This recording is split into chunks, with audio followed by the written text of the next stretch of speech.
이에 대해서 철저히 수사해야 할 것입니다. 이상입니다. 다음은 한준호 최고위원의 발언이 있겠습니다. 네, 저도 요즘 초선 비방으로 아주 핫한 나경원 의원과 특검 관련해서 짧게 논평을 좀 하겠습니다. 어제 국민의힘이 특검 수사를 규탄하면서 국회 경내에서 집회를 열었죠. 이 자리에서 나경원 의원이 민주당은 내란 공범이다 라면서 어따 대고 내란 프레임인가라고 저희들 향해 말했다고 합니다. 저는 뭐 초선이 아니니까 한 말씀 좀 드리겠습니다.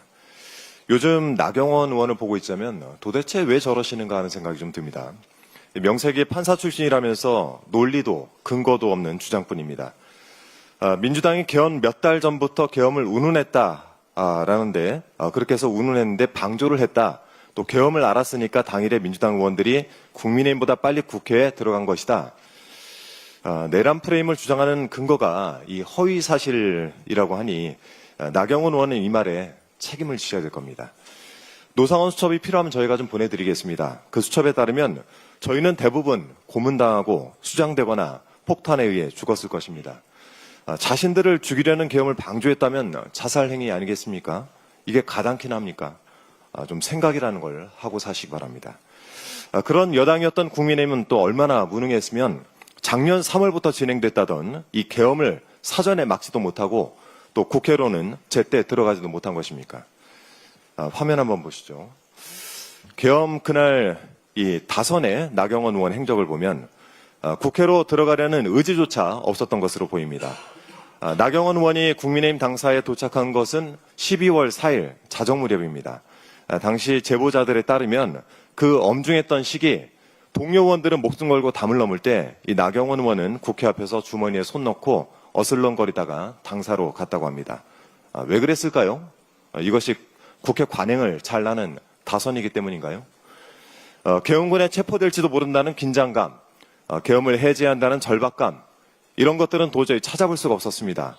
이 사진, 이 뒷모습이야말로 내란당의 표상이 아닌가 싶습니다. 국민의힘이 민주당의 내란 프레임을 씌우다 못해서 내란 특검을 고발까지 했는데 그것이 내심 찔렸는지 어제 특검에 임의 제출 형식으로 자료를 제공했다고 합니다. 장동혁 국민의힘 대표가 권력의 추가 1도만 기울어도 특검의 칼은 주인의 심장을 향할 것이다 라고 했는데 글쎄요. 권력의 추가 어찌되었든 내란은 내란이고 지금의 국민의힘은 내란 정당이란 말씀드립니다. 서울 양평 고속도로 종점변경 특혜 의혹 이제 드디어 퍼즐이 좀 맞춰지는 것 같습니다. 이 의혹의 키맨인 국토부 서기관 거주지에서 돈다발이 나왔고 이 서기관이 용역업체 대표들에게 김건희 일가 땅이 있는 강상면으로 종점을 바꿔주면 편의를 봐주겠다라고 했다는 진술이 나왔습니다. 용역계약이 2022년 3월 29일에 체결이 됐는데 그로부터 일주일쯤 됐을 때 그 종점 변경안이 이미 나왔다고 합니다. 2년이 걸린 예비타당성 조사의 노선과 종점을 바꾸는데 일주일이면 충분했다는 것이죠. 손가락으로 가리키면 고속도로 종점이 휘니 이런 신묘한 일이 어디 있겠습니까?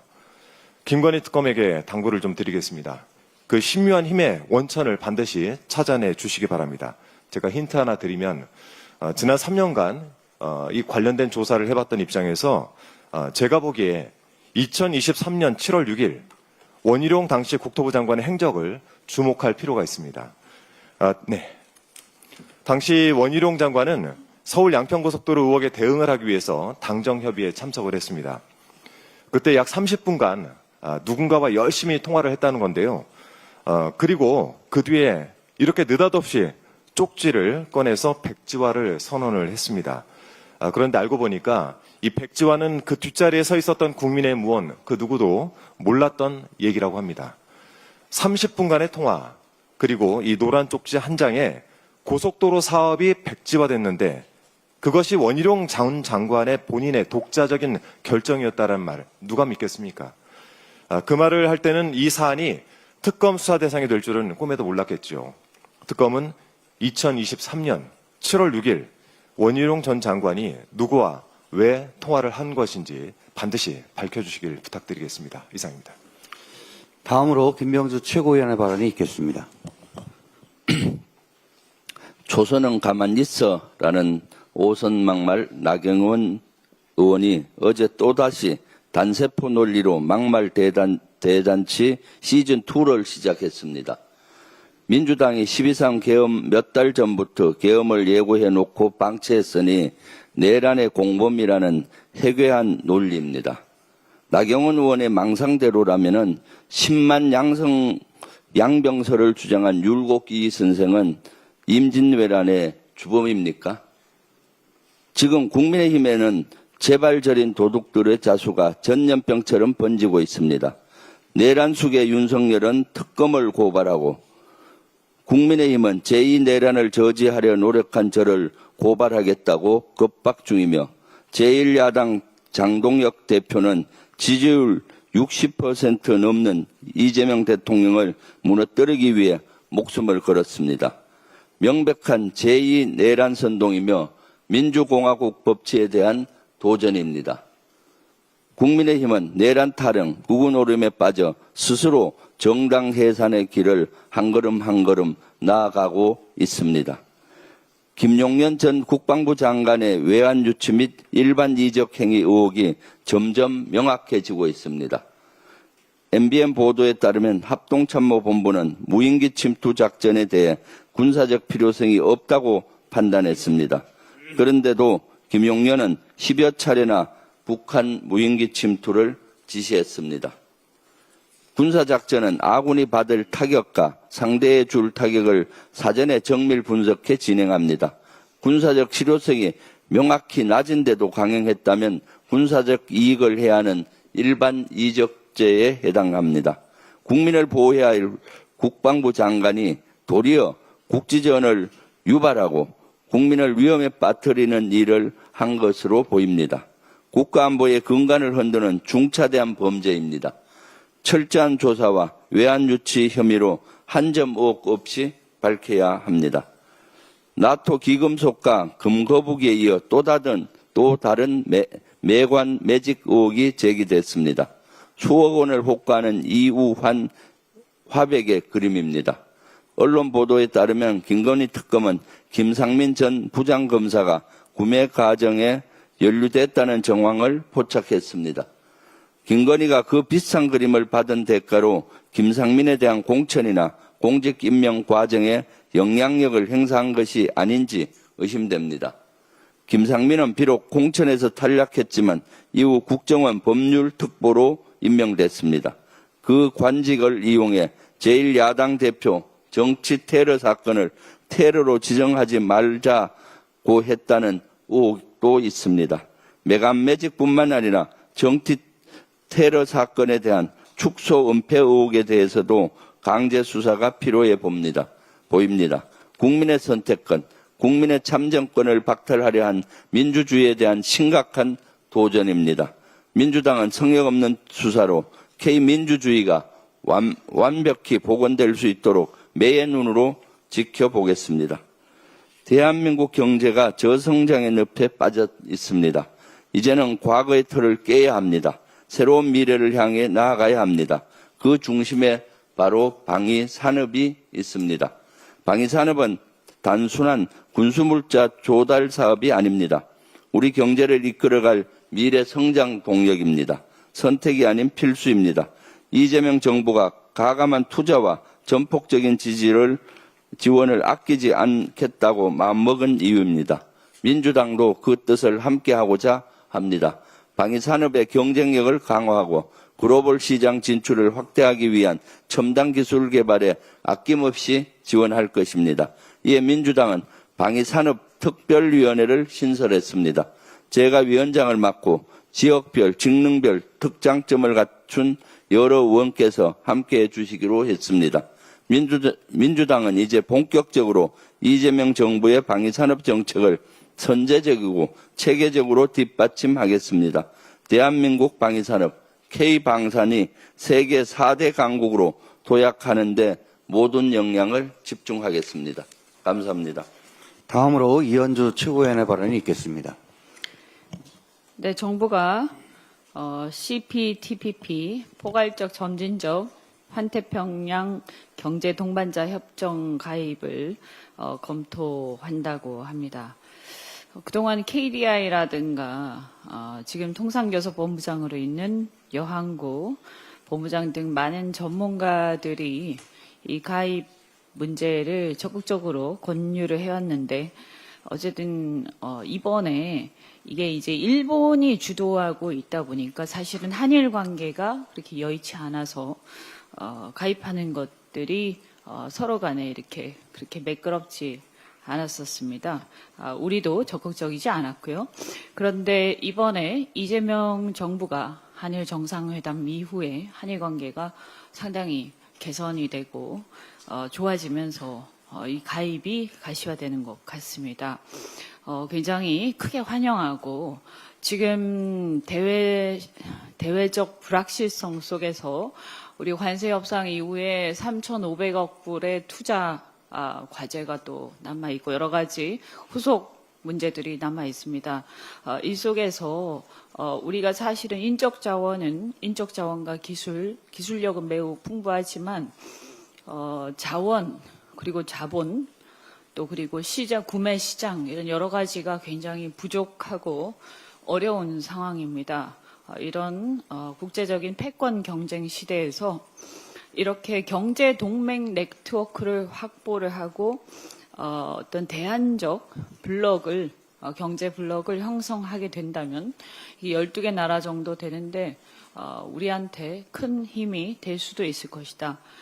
그래서 전략적 협력이 매우 긴요한 상황에서 굉장히 좋은 반가운 소식이라고 생각합니다.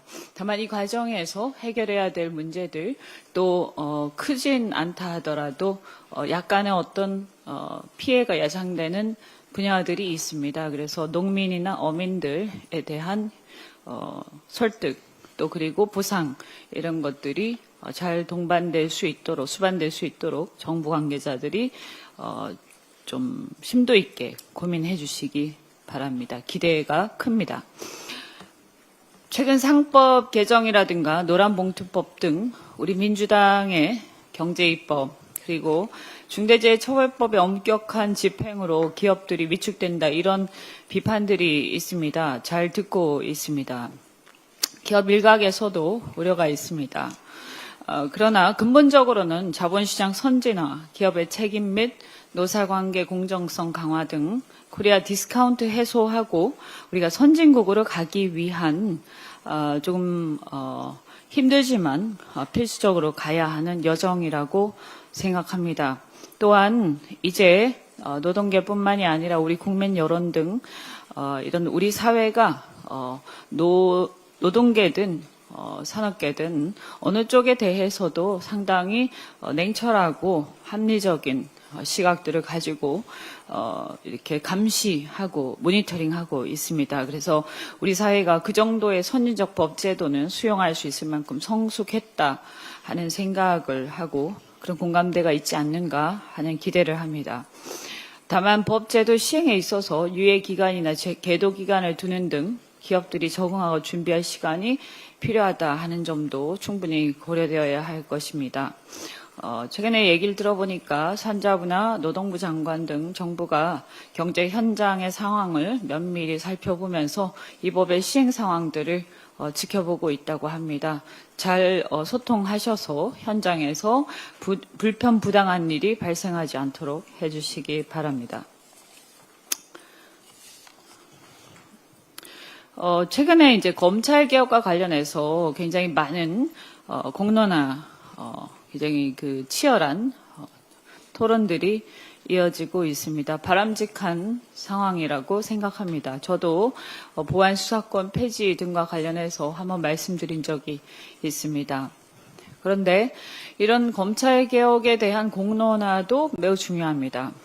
하지만 그에 못지않게 우리 경제 관련된 우리 국민들의 민생과 대한민국의 산업의 미래에 관련된 정부 조직 개편 이런 것들도 굉장히 중요하다 이렇게 생각하고 이것이 우리의 미래와 산업 경쟁력 그리고 노동자들의 생존권을 결정하는 좌우하는 것이 되는 만큼 신중하게 결정해야 한다. 다시 한번 말씀을 드립니다. 이 중에서 한 가지 말씀드리자면 우리 산업과 국가 경제가 이렇게 절박한 상황에서 산자부 에너지 정책을 환경부로 이관하는 정부 조직 개편안을 논의 중에 있다고 하는데 이것은 이렇게 될 경우에 규제 중심의 환경부가 지능이 필요한 에너지 정책을 총괄한다. 이렇게 되면 두 개는 충돌하게 되고 환경도 제대로 되지 않고 에너지도 제대로 되지 않는 그래서 매우 부정적인 영향을 미칠 걸로 예상이 되어서 이것은 반드시 제고되어야 한다라고 생각이 됩니다. 첫째는 현재 에너지 패권 경쟁 시대에 역행합니다. 그래서 지금 현재 미국하고 미국 에너지부하고 원자력 협정 개정 문제나 여러 가지를 얘기하고 있는데 이것을 얘기하는 이런 협상이 진전되는 데에도 상당한 지장이 있을 것이다. 이렇게 우려가 되고요. 두 번째, 말씀드린 대로 에너지 진흥과 환경 규제는 서로 부딪힙니다. 그래서 환경 규제도 제대로 안 되고 에너지 진흥도 제대로 안 되는 희한한 상황이 올 수 있다. 예를 들어서 몇 가지만 말씀드리겠습니다. 재생에너지 육성 과연 잘 될 것인가? 저희 산자위 위원들 중에서 재생에너지 육성도 잘 안 될 거다. 이렇게 해서 반대하시는 분들도 꽤 계십니다. 왜냐하면 생각만 해보면 간단합니다. 해상풍력을 확대해야 되는데 해상풍력을 확대하는 업무와 그리고 해양 오염을 규제하는 업무가 같은 부서에서 결정을 한다고 하면 이게 어디로 갈지 잘 모르겠습니다. 태양광 발전과 토양 오염을 한 부서에서 이게 결정이 잘 될 수 있을지 잘 모르겠습니다. 송전망, 전자파 문제하고 송전망 확대 이게 과연 결정이 될 수 있을지 잘 모르겠습니다. 그래서 원래대로 노동부와 산업부가 그러니까 노동부가 산업부로 이관된다든가 노동 업무가 그리고 산업 업무가 노동부로 이관된다든가 이런 거하고 유사하지 않는가. 그래서 둘 다 잘 안 되고 굉장히 충돌되면서 결국에 굉장히 심각한 상황을 초래할 것이다. 죄송합니다. 이렇게 예상이 돼서 제고되어야 한다라고 말씀드리고 또 세 번째 전기요금 문제입니다. 에너지가 전기고 전기요금이 원가입니다. 예전에는 사람이 하던 걸 기계가 다 하고 AI가 하고 있어서요. 그래서 이렇게 된다면 규제 중심 부서로 이관이 된다면 전기요금 인상은 불보듯 뻔한데 안 그래도 인상 요인이 많습니다. 이렇게 되면 지금 관세 협상 이후에 대한민국에서의 생산기지 철수나 이런 투자 회수를 고민하고 있는 기업들한테 일종의 트리거가 될 수 있다. 이렇게 우려합니다. 그리고 또 네 번째는 원전 수출은 또 별도로 한다 이렇게 얘기하는데 이게 별도로 되지 않습니다. 그래서 생태계가 같기 때문에 국내 생태계는 환경부에서 하고 수출 생태계는 산자부에서 하고 이런 거는 제대로 될 리가 없습니다. 그래서 수출에도 굉장히 큰 지장이 올 것이다. 이렇게 생각이 됩니다. 그래서 결론적으로 우리의 미래와 또 산업 경쟁력 또 더 나아가서 이런 전기가 굉장히 많이 쓰이는 반도체, AI, 철강, 석유화학, 배터리, 자동차 이런 중요한 우리 아주 전략 산업의 결정적인 상황이 와서 여기에 종사하는 우리 노동자들의 생존권도 위협할 가능성이 있다. 그래서 좀 중장기적으로 이것을 큰 문제를 일으키기 때문에 반드시 제고되어야 한다고 생각되고요. 일각에서 이미 다 결정된 거 아니냐 하는데 법안 통과 안 됐고 아직 확정되지도 않았습니다. 개편안이요. 그래서 당정협의가 이렇기 때문에 반드시 필요하다 해서 당정협의할 때 전문가들 그리고 우리 당 또 민심 이런 것들의 공론화가 반드시 필요하고 공론화를 거쳐서 그래서 법안이 반영되어야 한다. 다시 한번 강조드립니다. 그것이 이재명 정부의 성공을 위하는 길이고 큰 실책을 막는 길이라고 생각합니다. 이상입니다.